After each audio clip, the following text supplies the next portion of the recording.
Well, it seems your little barbecue's getting a bit hot, isn't it? For those of you who don't know me, I'm Stu Pernatural, the sheriff here in Jugular Springs. You all know what's been going on in this town, so there's no sense in beating around the bush.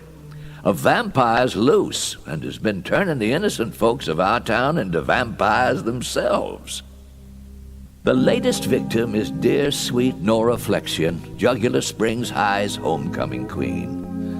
Nora was found undead this morning in her home. Poor girl.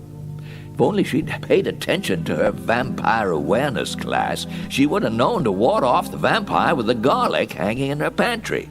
But it's too late for that now. When we questioned Nora this morning, all she could say was, "Hurricane Vlad, the hospital," before she turned into a bat and flew out the window. Well, we've narrowed it down to the 8 of you. All 8 of you were at the hospital during the hurricane last year. One was there suffering from hypothermia, or low body temperature. Jackie was having her stomach pumped.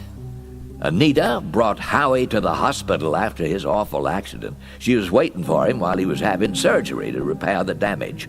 Dwayne was suffering from an allergic reaction he had while on his flight into Jugular Springs.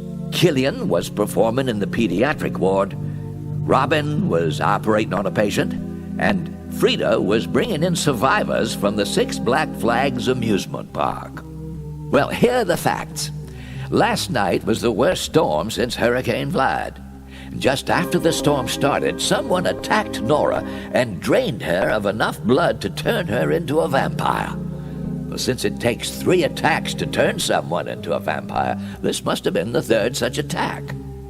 At the scene, we found tiny, almost microscopic slivers of broken glass, a steak rotting on the kitchen floor, a math book, an overturned potted plant, deep scratch marks on the outside of the back door, a can of green spray paint in the backyard, a set of extremely long jumper cables in the front yard, and several sets of muddy footprints leading into the woods.